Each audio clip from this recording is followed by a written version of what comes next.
폐허 위에서 시작된 나라 대한민국. 625동란 이후 잿더미가 된 이 땅에서 우리 선조들은 포기하지 않았습니다. 자유를 향한 열망, 그 하나만으로 불가능을 현실로 만들어냈습니다. 그리고 지금 한 사람이 그 정신을 이어받아 대한민국을 세계 중심으로 이끌고 있습니다. 검사에서 대통령까지 오직 정의와 법의 지배라는 신념 하나로 걸어온 그의 이야기를 들어보시겠습니다. 안녕하세요. 오늘은 한 남자의 이야기를 들려드리려 합니다. 그는 태어날 때부터 이 나라의 역사를 온몸으로 느끼며 자랐습니다. 1960년대 전쟁의 상흔이 채 아물지 않은 대한민국에서 어린 시절을 보낸 그는 거리의 피난민들과 가난한 이웃들을 보며 자랐습니다. 사람들은 하루하루를 살아내는 것만으로도 벅찼지만 그의 아버지 세대는 절대 희망을 버리지 않았습니다. 자유, 그 하나만을 믿고 앞으로 나아갔습니다. 그 모습을 보며 자란 소녀는 법을 공부하기로 결심했습니다. 정의와 법의 지배, 이것이야말로 자유를 지키는 유일한 방법이라고 믿었기 때문입니다. 검사가 된 그는 수많은 압력과 유혹 앞에서도 흔들리지 않았습니다. 때로는 목숨을 걸어야 하는 순간도 있었습니다. 하지만 그는 한 번도 자신의 신념을 굽히지 않았습니다. 왜냐하면 이것이 조국을 위해 할 수 있는 일이었기 때문입니다. 2022년 국민들은 그를 대한민국의 대통령으로 선택했습니다. 취임식 날 윤석열 대통령은 무릎을 꿇고 맹세했습니다. 이 나라의 자유와 번영을 위해 모든 것을 바치겠다고 말입니다. 조국이 그를 부른 것입니다. 폐허에서 일어선 대한민국이 이제 세계의 중심이 되는 그 여정에 함께하라고 말입니다. 그는 그 소명을 받들어 오늘도 한 걸음 한 걸음 나아가고 있습니다. 그의 한 걸음이 곧 이 나라의 한 걸음이기에 말입니다. 대통령이 된 윤석열이 가장 먼저 뛰어든 곳은 경제전선이었습니다. 대한민국의 미래는 경제력에 달려있다는 것을 그는 누구보다 잘 알고 있었습니다. 우리는 더 이상 단순 조립 국가가 아닙니다. 반도체, 배터리, 자동차, 이 모든 첨단 산업에서 대한민국은 세계 최고 수준입니다. 그는 이 강점을 극대화하기 위한 전략을 세웠습니다. 미국과의 경제 협력을 대폭 강화하는 것이 그의 첫 번째 선택이었습니다. 한미 자유무역협정 이후 양국 교역액이 68%나 증가했습니다. 이것은 단순한 숫자가 아니었습니다. 우리 기업들이 미국 땅에 반도체 공장을 짓고 전기차 생산 시설을 확장한다는 의미였습니다. 삼성, SK, 현대차 같은 기업들이 세계 시장을 선도하고 있었습니다. 하지만 윤석열 대통령은 여기서 멈추지 않았습니다. 인공지능, 바이오, 오플랜 기술 등 미래 산업 협력을 위한 비전을 제시했습니다. 대한민국이 4차 산업혁명 시대의 중심이 되어야 한다고 그는 확신했습니다. 우리의 기술력은 이미 세계 최고 수준이었습니다. 이제 필요한 것은 그 기술을 세계와 공유하고 함께 미래를 만들어가는 것이었습니다. 경제전쟁터에서 그는 매일 싸우고 있습니다. 국민들이 더 풍요로운 삶을 누릴 수 있도록, 우리 기업들이 세계 시장에서 더 큰 성공을 거둘 수 있도록 말입니다. 우리가 만든 반도체가 전 세계 스마트폰과 컴퓨터를 움직입니다. 우리가 만든 배터리가 전 세계 전기차를 달리게 합니다. 이것이 바로 대한민국의 저력입니다. 우리는 이제 단지 수출국이 아닙니다. 세계 산업의 핵심 축입니다. 외교 무대에 선 윤석열 대통령은 한 가지를 깨달았습니다. 대한민국은 더 이상 작은 나라가 아니라는 것을 말입니다. 하버드 대학교 연단에 섰을 때 수백 명의 청중 앞에서 그는 자신 있게 말했습니다. 자유, 이것이야말로 인류가 지켜야 할 가장 소중한 가치라고 말입니다. 공정한 경쟁, 연대와 책임, 이런 원칙들이 국제 질서의 기반이 되어야 한다고 강조했습니다. 세계는 변하고 있었습니다. 권위주의 국가들이 자유민주주의를 위협하고 있었습니다. 이런 상황에서 대한민국은 어떤 역할을 해야 할까요? 윤석열 대통령은 분명히 답했습니다. 우리는 자유의 편에 서겠다고 말입니다. 그는 인도-태평양 전략을 채택하고 글로벌 외교 네트워크를 확대했습니다. 전 세계 자유민주주의 국가들과의 연대를 강화했습니다. 미국 의회에서 연설하는 그의 모습은 감동적이었습니다. 70년 전 우리를 도와준 미국 의회 앞에서 이제는 동등한 파트너로서 우리의 비전을 이야기할 수 있게 되었습니다. 대한민국은 더 이상 도움을 받는 나라가 아니었습니다. 세계 평화와 번영을 위해 기여하는 나라였습니다. 각국 정상들과 만날 때마다 그들은 대한민국의 성공을 인정했고 우리와 협력하기를 원했습니다. 윤석열 대통령은 그 자리에서 대한민국을 대표하며 자랑스럽게 서 있었습니다. 대한민국은 이제 세계 속의 중심 국가입니다. 작은 반도국가에서 글로벌 리더로, 이것이 우리가 이룬 기적입니다. 그리고 그 기적의 중심에 그가 서 있습니다. 북쪽에서는 여전히 핵 위협이 계속되고 있습니다. 미사일 발사 소식이 들릴 때마다 국민들은 불안해합니다.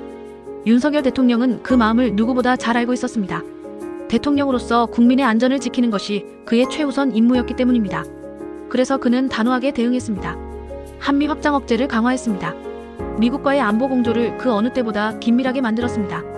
위협 앞에서 우리는 결코 물러서지 않을 것이라는 메시지를 분명히 했습니다. 강한 안보야말로 자유의 파수꾼이라는 것을 그는 확신했습니다. 평화는 그저 바라는 것이 아니라 힘으로 지켜내는 것이라고 믿었습니다. 동시에 윤석열 대통령은 북한 인권 문제도 적극적으로 제기했습니다. 탈북자들의 증언을 바탕으로 북한 인권 보고서를 발간했습니다.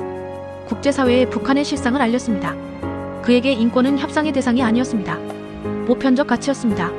북한 주민들도 자유를 누릴 권리가 있다고 그는 믿었습니다. 위기의 순간마다 그는 결단을 내렸습니다. 때로는 외로운 결정이었습니다. 비판도 많이 받았습니다. 하지만 그는 흔들리지 않았습니다.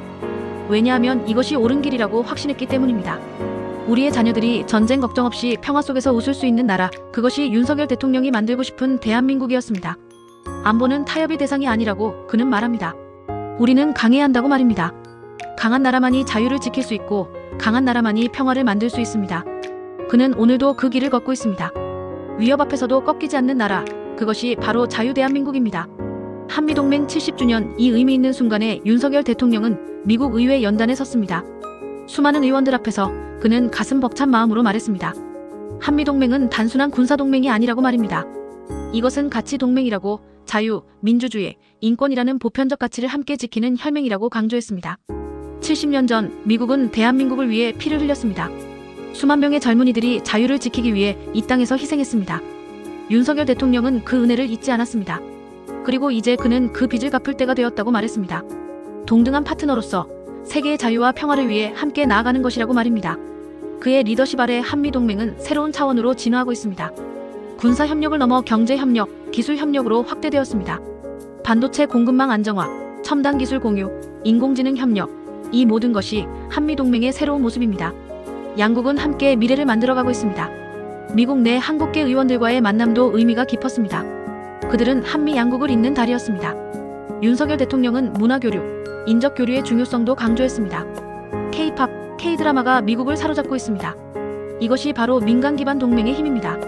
한미동맹은 우리의 자랑입니다. 윤석열 대통령은 이것이 거래관계가 아니라 진정한 친구관계라고 말합니다. 위기 때 서로를 지켜주는 관계라고 말입니다. 그는 이 동맹을 더욱 강화하고 있습니다. 한미동맹은 우리의 자유와 평화를 지키는 철통방패입니다. 이 방패가 있는 한 우리는 두렵지 않습니다. 이제 윤석열 대통령은 미래를 봅니다. 대한민국의 미래, 우리 자녀들의 미래를 바라봅니다. 그가 그리는 미래는 자유 위에 세워질 것입니다. 자유, 공정, 법의 지배, 이 세 가지 원칙이 우리 국가의 기반이라고 그는 말합니다. 이것들을 지키는 한 대한민국은 계속 번영할 것이라고 확신합니다. 디지털 자유시대가 열리고 있습니다. 인공지능, 바이오 기술, 우주산업, 이 모든 분야에서 대한민국은 선두주자가 될 것입니다. 윤석열 대통령은 우리가 이미 그럴 능력이 있다고 말합니다.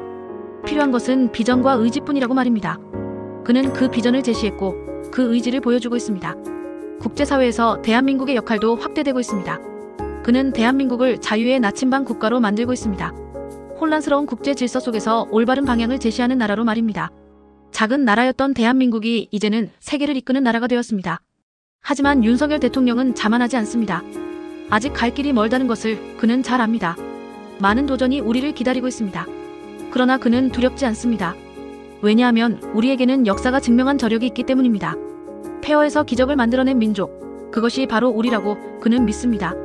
후손들에게 물려줄 나라를 그는 생각합니다.